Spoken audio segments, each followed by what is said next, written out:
Alright, let's just jump back into this. Hey, Danny.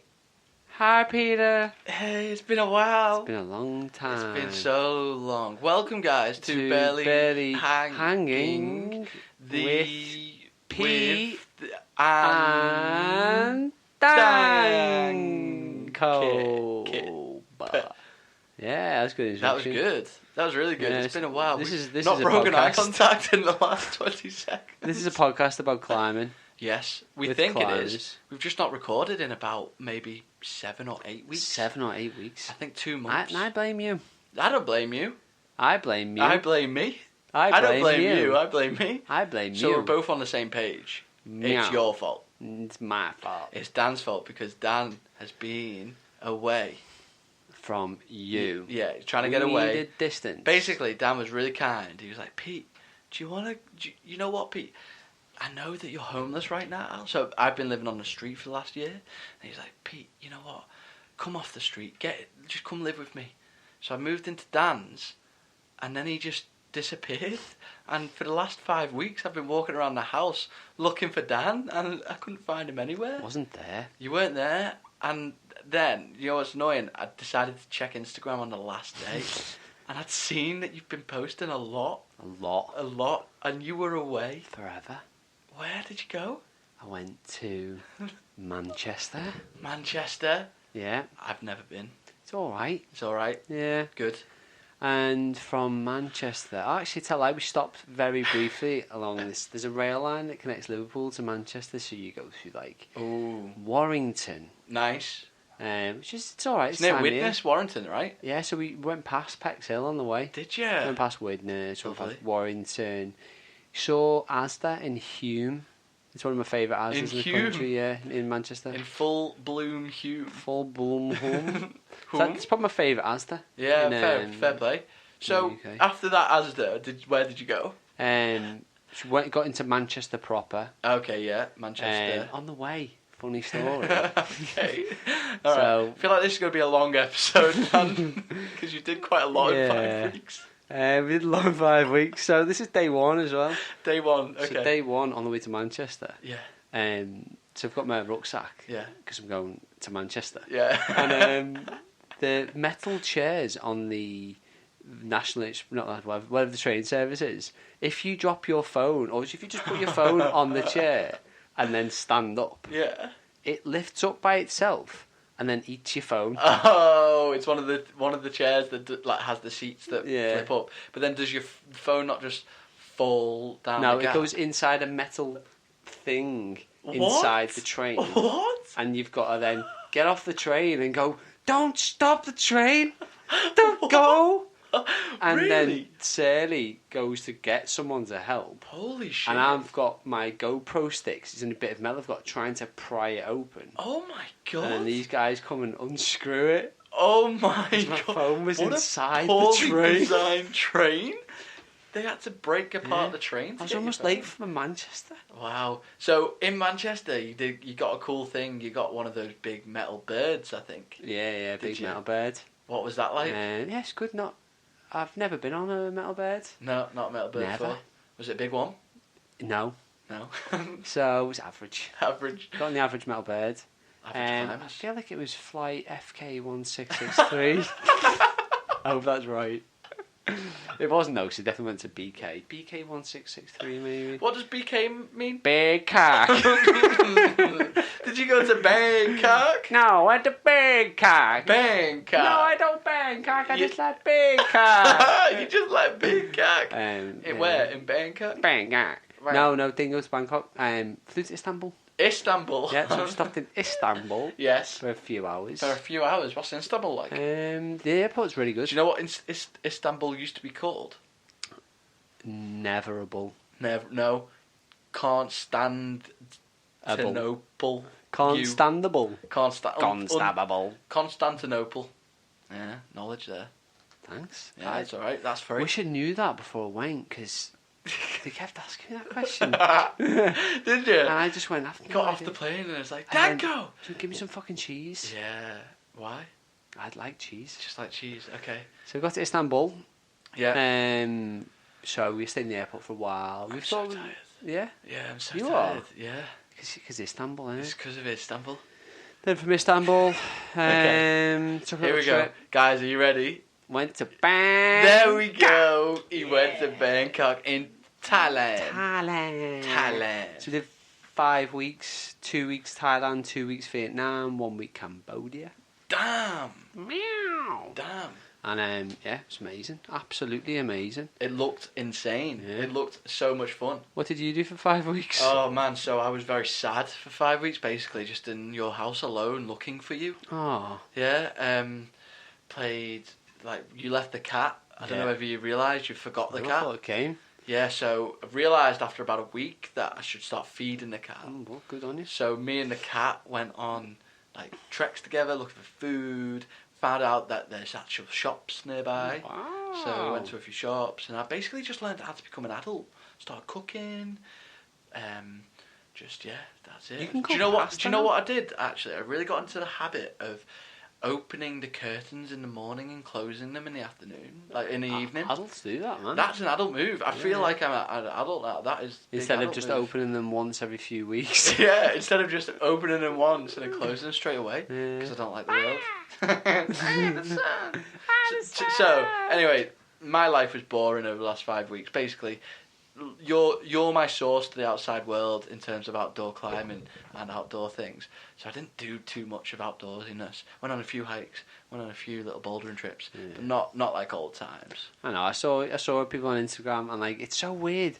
You're in this amazing country, and you still get jealous of like the things back home that you love, like hiking, climbing. Yeah. So we had the most amazing time, but we didn't do much climbing, and we made peace with the fact we're not going to do much climbing. Yeah. Because like the bouldering isn't very established out there. Oh right, okay. So like it's everywhere. Yeah, but it's it's just a jungle. And I'm a pussy. Snakes everywhere. Yeah. So we went to this super famous place called Tonsai. Yeah. Well, sorry, we went to Chiang Mai in the north of Thailand, which is Yeah. super famous for climbing, and we got there, didn't have much time there. So Okay. we did all the touristy stuff, and then we did some hiking, then we found out loads of the climbing's been shut down. This Oh, really? crazy horse buttress or something, I don't know. What, like safety wise? I think so, yeah. Oh, right, And then okay. but then we went to Tonsai, the most incredible mecca for climbing. Oh, really? Like actual mecca, not just Yeah. like when someone says that. Oh, this is the Mecca. It but is one of them. Yeah. It's so beautiful. Lots of climbers there. Yeah, it's full of climbers. There's a lot of touristy climbing going on, which isn't a bad thing. Yeah, yeah. Like taster stuff. Yeah. But then there's a lot of like Real stuff. like Real shit. multi-pitch stuff, like really Big boy. hard, big boy The rock itself looked amazing. limestone, Yeah, beautiful big limestone. pillars of it, and like it looked like it just looked insane. It looked very sort of idyllic. What you'd expect from climbing in somewhere like Thailand. It's like if someone Really got cool. the Great Orme with Paracelsus Cave Yeah. and multiplied it by like a million. Wow.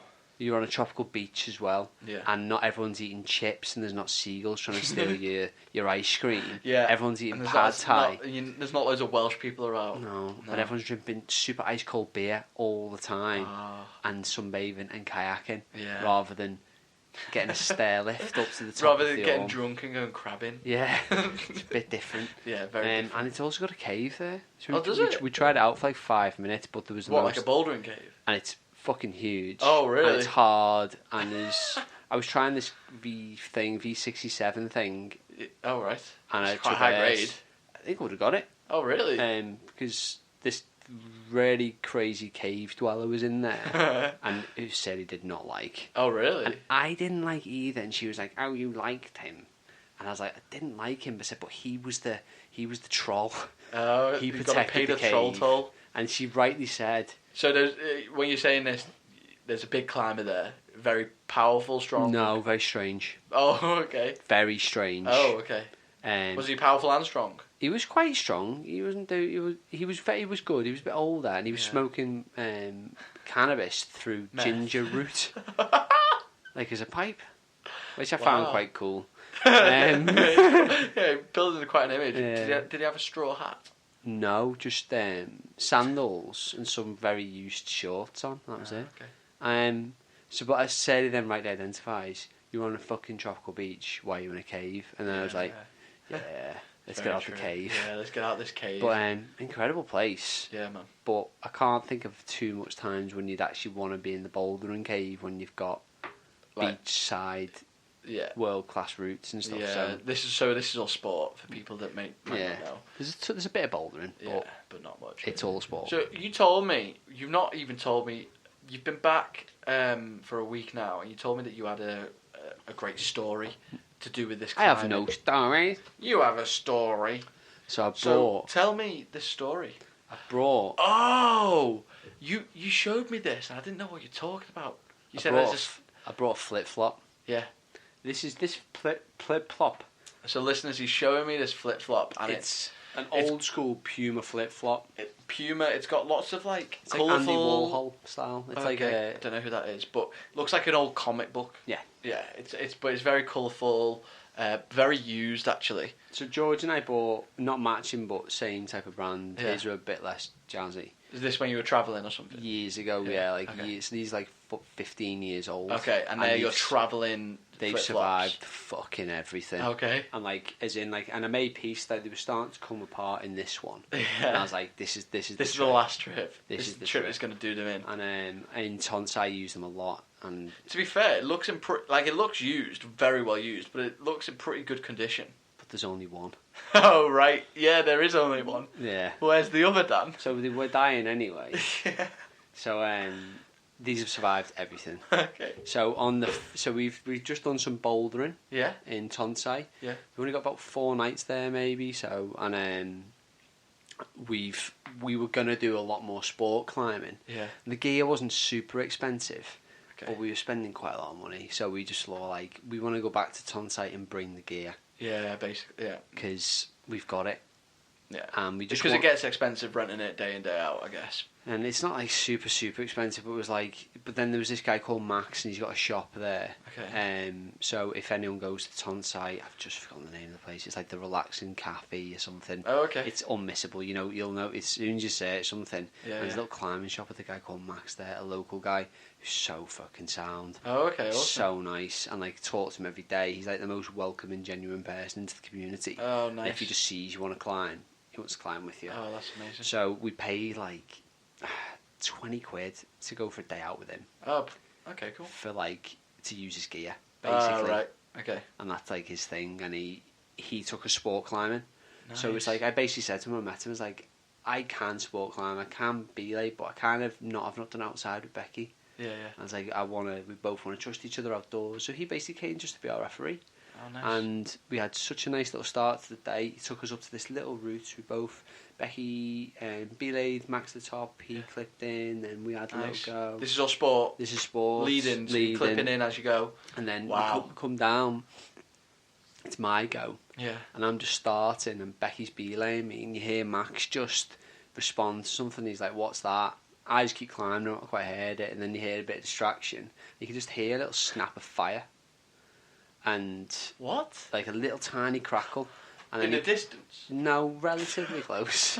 And he comes back and he's like, there's some people over there. It's a very small fire. He said, they're fine. We'll get... So I literally go up. We're talking a minute. Okay. And then I abseil down another minute.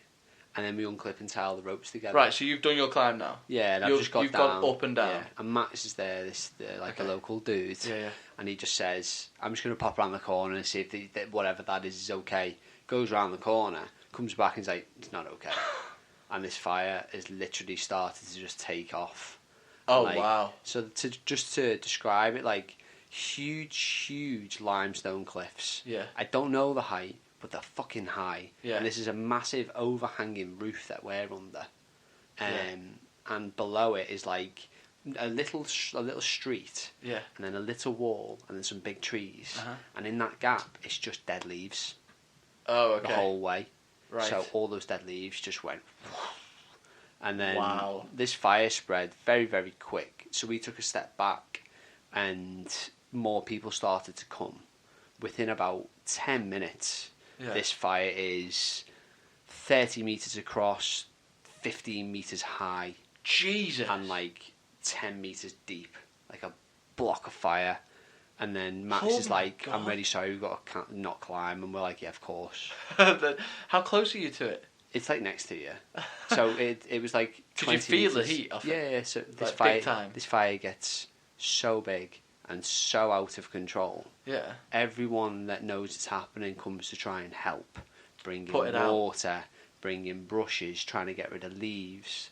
There was about Trying to 50 block it from spreading, I'm guessing. About 50 metres down, there's one shack. It's like a restaurant, cafe, house, life. And they're shitting. So people go and help them to move everything out of that. This fire is still just getting bigger. People are trying. There's no fire brigades. This is like the only way into the onto this little patch is these shit boats. Some person. So this is a little island. It's not an island as such. It's like a peninsula that's connected to the mainland, but it's hard to access. You've got to get around the main bit that's just jungle. Okay. So you can only access it by boat. Oh, so wow. then some people are ringing like the National Guard or whatever. No one's coming. The fire's getting bigger, like really big. I go off with this Max on these motorbikes with these guys coming back with big buckets of water. Jesus, where's So, Sally? Sally's with you. Sally's she's helping. I don't know where she was at this point. She's got her own little thing. She's identified quite quickly that she's actually a doctor. Right. So she has to like take a step back.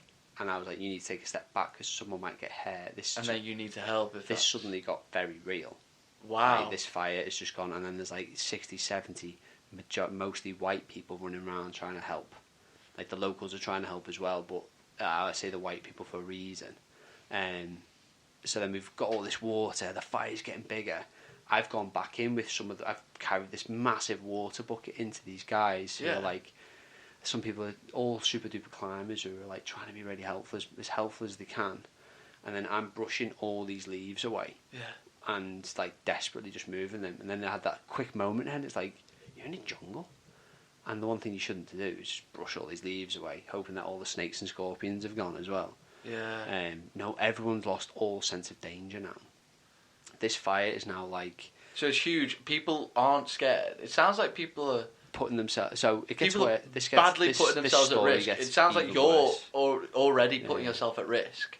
Like trying to put out a massive fire. So now this fire like, is probably like 70, 80 metres in this is length. why you said white people. And then locals it's got about... the fuck out of there. And then it's about fucking 40 metres high. The fire is? And it's about 15 metres deep. This is huge fire. This is like out of control fire. And then all of a sudden you just hear the crack of a rock because it's under an underhang. Oh my god, it's heating up the rock. So then I'm just stood there, and this is like no exaggeration. I said to Sally, I think it was about 5 metres away. I think it was a lot closer. A rock, I'm putting my hands out, I'm going to say the size of over half a metre. Yeah. Cube style rock fell after this crack and rolled down past me. What? I shouted to people like, some guy grabbed me thinking I was going that way in a nice way. Do you know what I mean? I was going that way. He saw it and just grabbed hold of me. This super strong, lovely, safe guy. Okay. And then we both just went, let's go. Yeah. I lose my flip-flop in that moment because I'm in flip-flops at this moment, which was bad. Do you know where Celia is at this point? And not really. So then I go out and find... Is it just a bit crazy? You're closest to the fire? No, there's people right next to it putting water on it. Fuck. And putting like, water on like everything. this huge it's fire. Just, no one's a professional. Everyone's just it's white like a people. massive fire. People are emptying their water bottles just on it. White people doing white people things with fires they don't understand. Yeah. And then in my moment, my head was like, "You're not meant to be here." Yeah. And a lot of us realised that, and we got out, and Shirley was out, and I just so went... Shirley was already out. She was out. Not far, but she was out of danger zone. But then you quickly identify that the danger zone is much bigger than you fathom, because you're all under a massive underhang. Wow. So we run back, and we meet these other people. So where's Max at this point? Max, he's come with me. Okay, so I've he's seen with you him, brushing leaves and stuff. and we've said, go, get out of this. He's one of the locals. He's trying to help. You've got some people trying to coordinate in strange ways, like, get a rope. And then we go, what the fuck do you want a rope for? What are you going to do? there's no climbers on the wall. All these things have been understood. Yeah.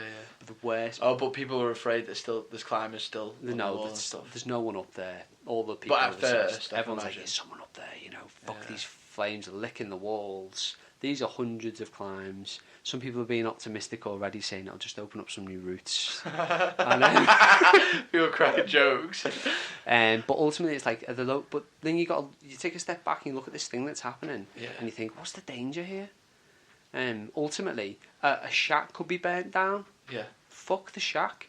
So there's enough white people here to buy a new shack. Yeah. And Jesus. it's like, so all these people are trying to be heroes, and they did a good job of stopping the fire each side of it. Really? That's all they had to do, though. But that's all. So did they stop it at the end? It didn't spread. Yeah. And would it have spread crazily? I don't think so. But all the worst bit still to come is like we're all stood back. Yeah. Becky's found some other doctor people, and they're all stood back, literally thinking we're waiting for someone to hurt themselves, to get really hurt. Yeah. And then you heard this most almighty crack. And like I'm talking rocks the size of this fucking bigger, 2 meters, like boulders, big fucking boulders, crack. Maybe 3 of them. Yeah. Come down, and you hear screams, and I'm like my hair stood up on end, and this guy's on top of the roof with other people, and people are going, get down, top of the roof of this shack they're trying to protect, and the fucking boulder just goes straight through the roof. About a metre away from this Russian guy who doesn't fucking flinch.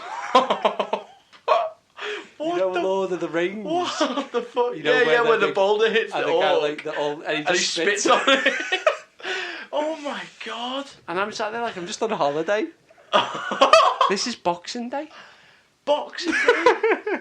What? So, what the fuck? So a boulder breaks off the roof of the cliff. Maybe a bit further back. Hits the ground, bounces, and just goes straight through the roof of this house. Bounces off the floor? It's a fucking massive thing. Yeah, but bounces and gets height. Maybe rolled. This is like a hilly bit. Right, okay. But anyway, a big rock missed this guy, and then I'm with this other guy who's the boy. And did it go through the roof? Yeah. Like, destroyed This is like a metal roof in a shack. It just destroyed the roof completely. And then, so like... Was anyone inside? No, they got everyone out, but everyone was on top of it. Filming it. All the white people are filming it. Jeez. And then the people that Becky's with, there's 3 doctors. And then I'm talking to this other guy who's a legend, and he's just screaming, get the fuck out, as loud as he can. And I'm going, mate, you've tried. They've made peace with these decisions. Just let them live with it. And he's like going, we're just waiting for someone to... Not a single person was hurt. That's ridiculous. Like, not even like a burn. Not even like a deep small scratch. One. No. No one needed stitches for falling And over. how many people do you think were... I think there's about 70 to 100 people running around trying to help the fire. Yeah. But just like adult children. Yeah. Filming it. Yeah. Trying to get close to it. Yeah. It was so insane. You know what? That's ridiculous. I was not expecting that. I wasn't either. I was just having a nice climb. Yeah.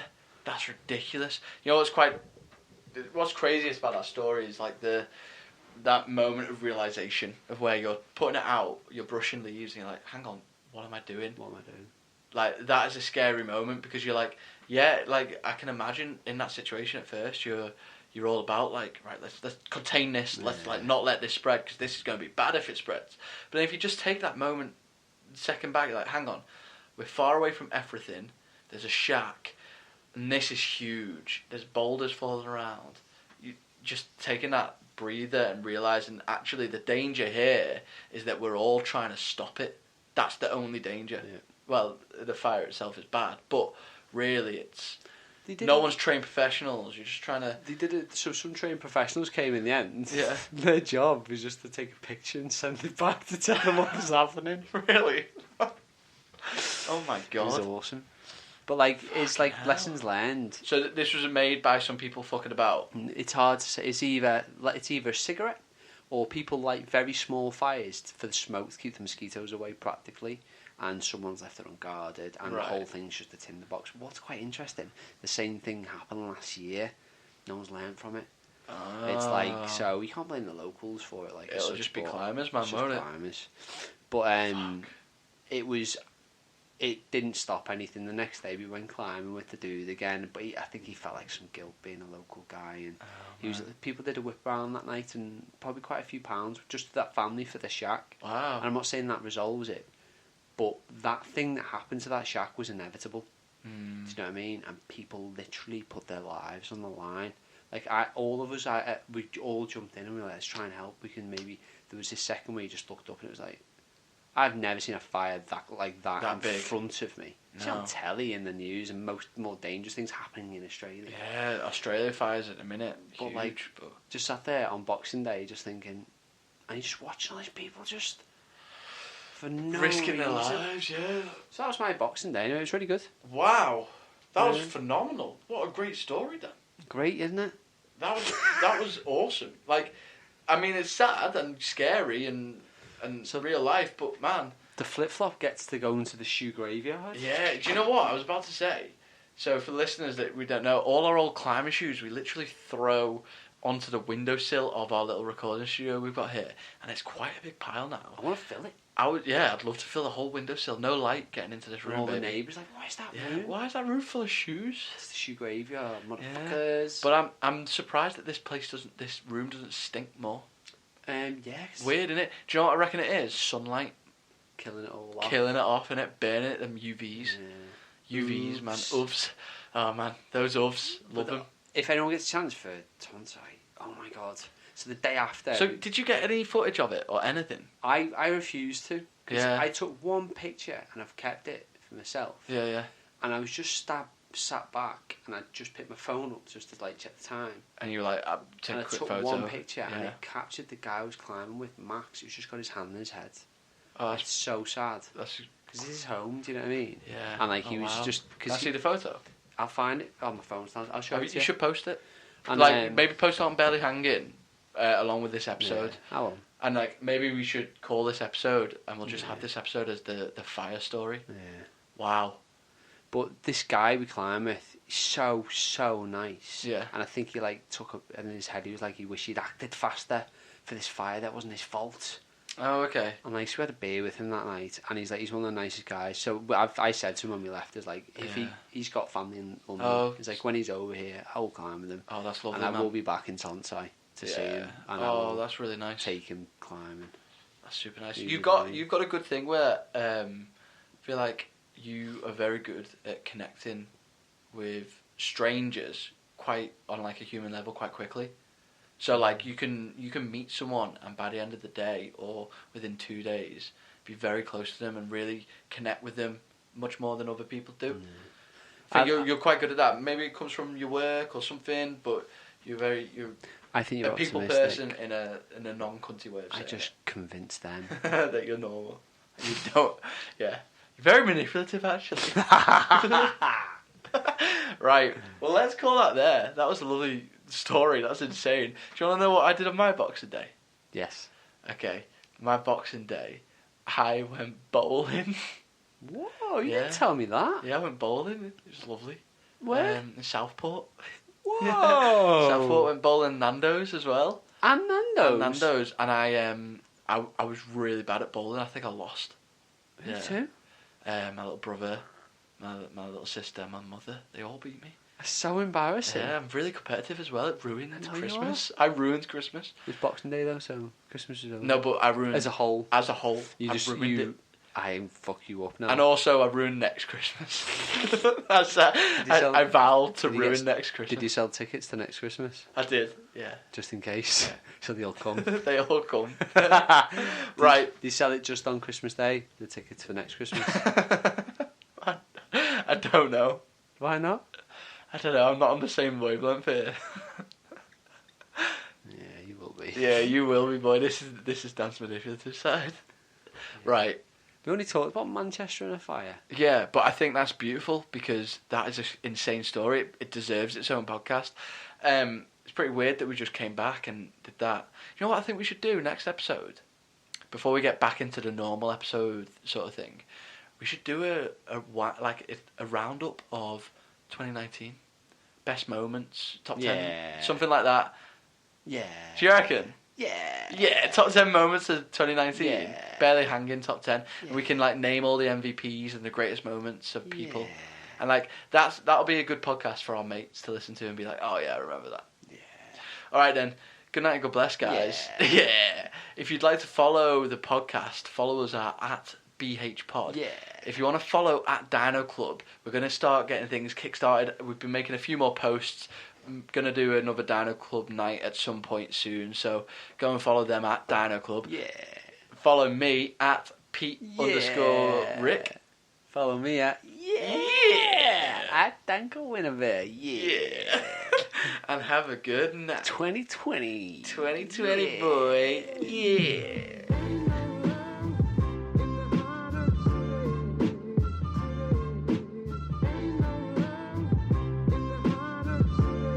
Double dyno to micro crimper.